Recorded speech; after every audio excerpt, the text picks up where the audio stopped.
আসসালামু আলাইকুম। বুকনুক বাংলায় সবাইকে স্বাগত জানাচ্ছি। আজ আপনাদের জন্য আছে হুমায়ুন আহমেদের একটি ছোট গল্প, একদিন চলিয়ে যাব। আমার বড় মামা খুব অসুস্থ, মৃত্যু শয্যা পেতেছেন। তিনি শেষবারের মতো তার সব প্রিয়জনদের দেখতে চান। এই খবর পেয়ে আমি ছুটে গেলাম নেত্রকোনার মোহনগঞ্জে। মামার সঙ্গে দেখা হলো না। আমি পৌঁছলাম বিকেলে। তিনি মারা গেলেন সেদিন সকালে। মৃত্যু শোকে পাথর হয়ে আছে আমার নানাবাড়ি। গিজগিজ করছে মানুষ, মেয়েরা সুর করে কাঁদছে। মাদ্রাসার তালেবুল এলেমরা চলে এসেছে, তারা কোরআন পাঠ করছে।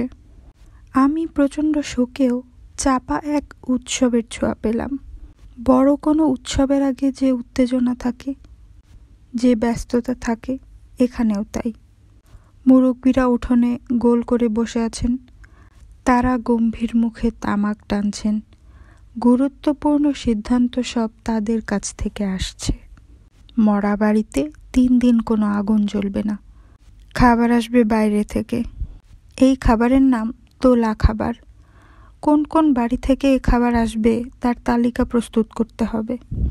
তোলা খাবার সবাই পাঠাতে চায়, কিন্তু সবার খাবার নেওয়া যাবে না। সামাজিক মান মর্যাদার ব্যাপার আছে। খান সাহেবের বাড়ি থেকে একবেলা তোলা খাবার পাঠানোর প্রস্তাব এসেছে। এই প্রস্তাবে সবাই বিব্রত। এই প্রস্তাব গ্রহণ করা যাচ্ছে না, আবার তাদের নাও বলা যাচ্ছে না। তারা ক্ষমতাশালী। এই ভয়াবহ সমস্যার সমাধান বের করার জন্যে মুরব্বীরা ক্রমাগত নিচু গলায় কথা বলে যাচ্ছে। তামাক পুড়ছে প্রচুর। মুরব্বীদের দ্বিতীয় দল, এরা অনেক বয়স্ক। এদের কেউ কেউ অথর্ব পর্যায়ে চলে গেছেন। চলৎ শক্তি নেই, চোখে দেখেন না এমন। তারা অন্য সমস্যা নিয়ে বসেছেন। কে গোসল দেওয়াবে? মরার গায়ে 1 বালতি পানি ঢেলে দিলেই তো আর হবে না। জটিল নিয়মকানুন আছে। সবাই এই নিয়ম জানে না। যে জানে তাকে দিয়ে গোসল দেওয়ানো যাবে না, কারণ সে শরাব খায়। এরকম গুজব সম্প্রতি শোনা যাচ্ছে। মুরব্বীদের একজন বললেন, আচ্ছা, ফজলু কি মৃত্যুর আগে কিছু বলেছে? কে তারে গোসল দিব বা কবর কোনখানে হবে? না, বলে নাই। বলে গেলে কাজকর্মের সুবিধা হয়, বলে যাওয়া উচিত। মৃতের ওপর রাগ করা যায় না, তবে মৃত্যুর বোকামির জন্য কিঞ্চিত বিরক্ত হওয়া যায়। ভেতর বাড়ি থেকে মেয়েরা চিৎকার করে কাঁদছে। এত উচ্চস্বরে বিলাপ শরীয়তে নিষেধ করা হয়েছে। তাদেরকে গলা নিচু করতে বলা হলো। তালেবুল এলেমরা কোরআন শরীফ এত মাথা গলায় পড়ছে কেন? গলায় জোর নাই? তাদের মৃদু ধমক দেওয়া হলো।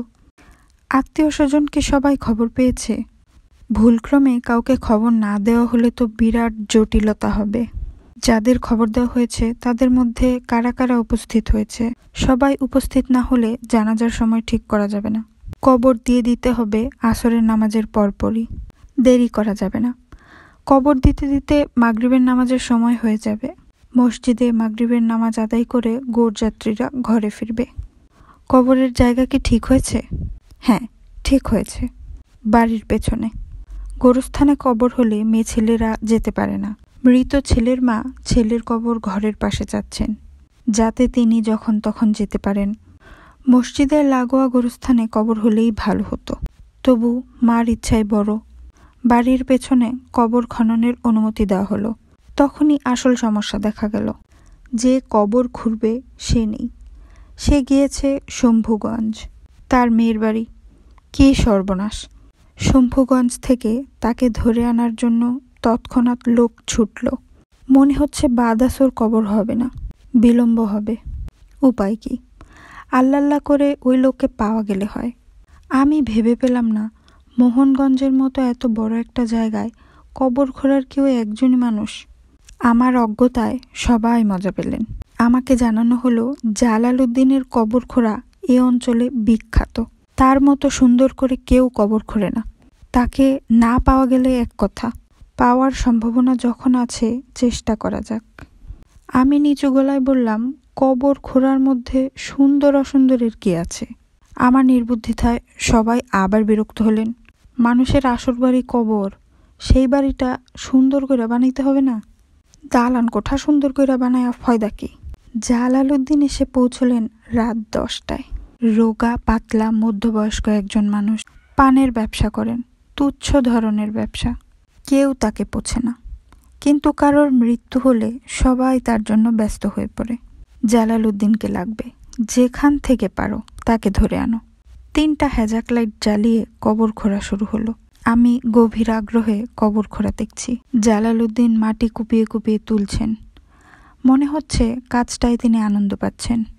একসময় মুখ তুলে হাসি মুখে বললেন, ফজলুর ভাগ্য ভালো, মাটি ভালো পাইছে। সচরাচর এমন ভালো মাটি পাওয়া যায় না। মেয়েদের মধ্যে কে যেন এদিকে এসে পড়ল, তাকে প্রচণ্ড এক ধমক দেওয়া হলো। মেয়েদের কবর খোঁড়া দেখতে নেই, এটা পুরুষদের কাজ। কবর খোঁড়া শেষ হলো রাত 1টায়। জালালউদ্দিন তার কাজ শেষ করে উঠে পড়লেন। হ্যাজাকের আলো ফেলা হলো কবরে।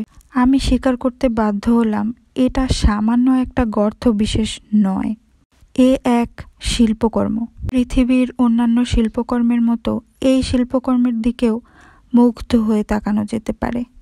ভিড়ের মধ্যে থেকে কে একজন বলল, ফজলুর ভাগ্য আসলেই ভালো, কবরটা যেন হাসতাছে। আমি বললাম, আমি একটু কবরে নেমে দেখতে চাই। কেউ কোনো আপত্তি করল না, শুধু বলা হলো যেন অজু করে নামা হয়। আমি অজু করেই কবরে নেমেছি।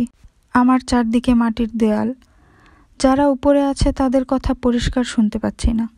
হঠাৎ আমার মনে হলো আমাকে যেন আলাদা করে ফেলা হয়েছে।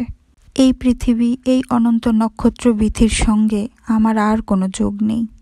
জীবনে কোনো বড় ধরনের অতি প্রাকৃত অনুভূতির মুখোমুখি হওয়ার অভিজ্ঞতা আমার ছিল না।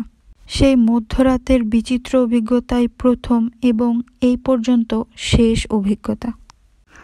শুনছিলেন বুকনুক বাংলা, পড়ছিলাম হুমায়ুন আহমেদের লেখা একদিন চলিয়া যাব। ভিডিওটি ভালো লাগলে লাইক এবং শেয়ার করবেন। যে কোনো ধরনের পরামর্শ কমেন্ট করে জানাবেন। চ্যানেলটি সাবস্ক্রাইব করবেন। ধন্যবাদ।